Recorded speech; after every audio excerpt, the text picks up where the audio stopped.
Welcome back to my channel. তো চলে এসেছি আবার একটা নিউ ব্লগ নিয়ে। তো আজকে আমরা যাচ্ছি ধনতেরাস আজকে। তো এই কারণে আমরা এখন যাচ্ছি, আমাদের বাড়ির সামনে বিবেকানগর কালীবাড়ির মাঠ আছে, যেখানে কালীর মন্দির আছে।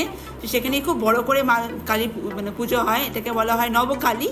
9টা কালী ঠাকুরের রূপ আছে এখানে। তো চলো ঝটপট আমার সাথে, আর দেখো এখানে কি সুন্দর হয়, খুব সুন্দর। ওরা 9টা কালীর মূর্তি ওখানে রাখে, প্রত্যেক বছর এরকমভাবে হয়। আর অনেক রকমের প্রোগ্রাম ফাংশনস হয় এখানে। তো এখনও সব সেট আপ চলছে, পুরোপুরি এখনও রেডি হয়নি, বিকজ আজকে ধনতেরাস। তো চলো তোমাদেরকে দেখিনি চটপট।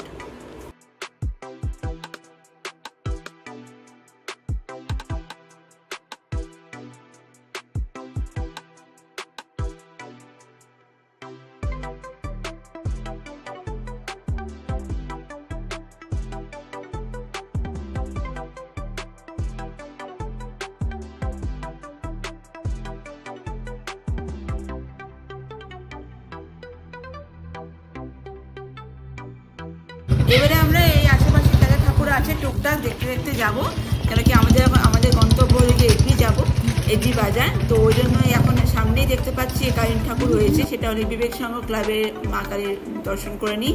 সাথে ছিল আমার দাদা, বৌদি আর পুচকিটা চকো বেবি। তো দেখতেই পাচ্ছ, ও তো শান্তভাবে দাঁড়াচ্ছেও না, এখানে দৌড়াচ্ছে ওখানে দৌড়াচ্ছে, বাচ্চা মানেই সেটা, তাই কি না? তো চলো, আর তোমরাও জানিও তোমরা কী কী ঠাকুর দেখেছো। আমার অনেক কিছু প্ল্যান্স আছে কালী ঠাকুরদের, কালী পুজো দর্শন করার। চলে এসেছি এডবি বাজারে। এখানে দেখতে পাচ্ছ হরেক রকম। এডবি বাজার কোনোদিনই ফাঁকা থাকে না, যে কোনো উৎসবই হোক না কেন বা নর্মাল দিনে হোক না কেন, এডবি বাজার সবসময় একটা পুজোর মতন একটা রেস থাকে, লোকের ভিড় আর দোকানের ভিড়।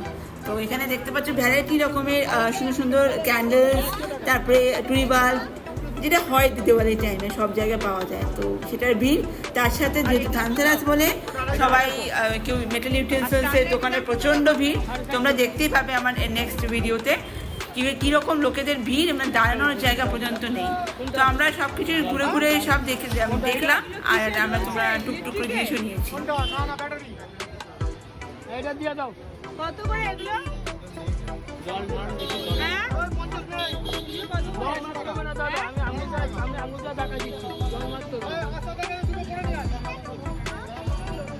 এই দেখো যেটা বলছিলাম তোমাদেরকে, এখানে দেখো সব রকম পেতলের জিনিসপত্র সবাই কিনছে, কেন কি সবাই তো ধনতেরাসে বড় কিছু নিতে পারে না, তাই এই ছোট ছোট জিনিসপত্র দিয়েও সবাই ধনতেরাস পালন করে। আর এডবি বাজারে ভিড় শুধু মাথায় দেখা যাচ্ছে, এত ভিড়, মানে আমরা হাঁটতে পর্যন্ত পাইনি সেদিনকে, এতটাই ভিড় ছিল। তো চলো দেখা যাক, আমরা এই বাজারটা করে আমরা তাদেরকে বাসে উঠিয়ে আমরা আবার বাড়ি ফেরত আসি, কেন কি আমাদের আর পরের দিন অন্য জায়গায় যাওয়ার ছিল কালী পুজোর দিন। তো সেটাও দেখতে পাবে আমি কোথায় যাচ্ছি কি করছি। তো প্লিজ সঙ্গে থেকো, আমার চ্যানেলটাকে অনেক ভালোবাসা দিও আর সাপোর্ট করো।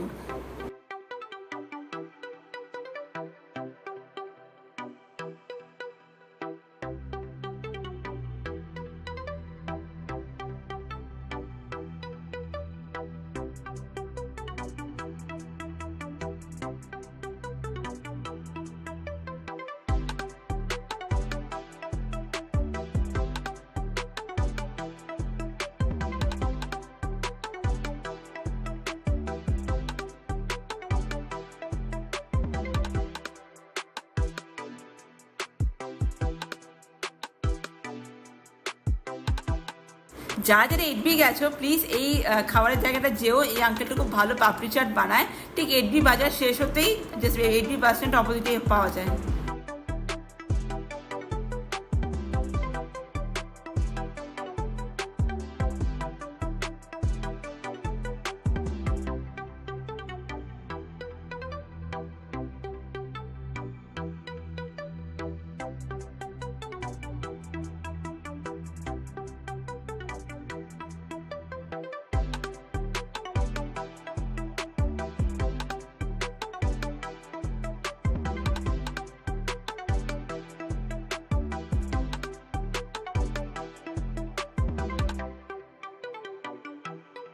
তো ভাবলাম রাত্রেবেলা একটু স্পেশাল কিছু খাওয়া যাক। তো চলে এসেছি পালবাজার এডবি থেকে। তো এখানে নিয়ে নিয়েছি গরম গরম রুমালি রুটি আর সাথে চিকেন রেজালা, বিকজ একটু মন করলো ভালো মন্দ খাওয়া খেতে, তাই একটু মন করলে তখন কিছু না করতে নিয়ে ফেলতে হবে। তো চলো দেখো ওরা কি সুন্দর বানাচ্ছে রুমালি রুটিগুলো, একদম সফট। আর এদের খাবার খেয়ে দেখতে পারো, খুব ভালো বানায়। নাম লক্ষ্মী হোটেল, খুব সুন্দর, ঠিক পালবাজারের রেলগেটের সামনেই। Hello guys, welcome back to my channel. So দেখতেই পাচ্ছ রেডি হয়ে কোথায় যাচ্ছি। সো কিছুক্ষণ পরেই তোমরা সাথে বুঝতে পারবে কোথায় যাচ্ছি, বাট তার জন্য পুরো ব্লগটা দেখতে হবে। এটা বেশি বড় ব্লগ হবে না, আশা করি ছোটো ব্লগই হবে, বাট ডু ওয়াচ ইট। আপাতত ট্রেনে বসে আছি, but where I am going keep guessing and will provide you update some time later. Stay tuned.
তো নেমে পড়েছি জয়পুর স্টেশনে। তো এসছি দাদুর বাড়ি যেখানে। তো তোমাদেরকে সব আপডেট দেখাবো কী কী করছি না করছি কালী পুজোতে। উঠে পড়েছি ভ্যানে আমি আর মা, আমরা দুজন মিলে আজকে ট্রাভেল করছি, বিকজ বাবা আছে আসানসোলে এখন।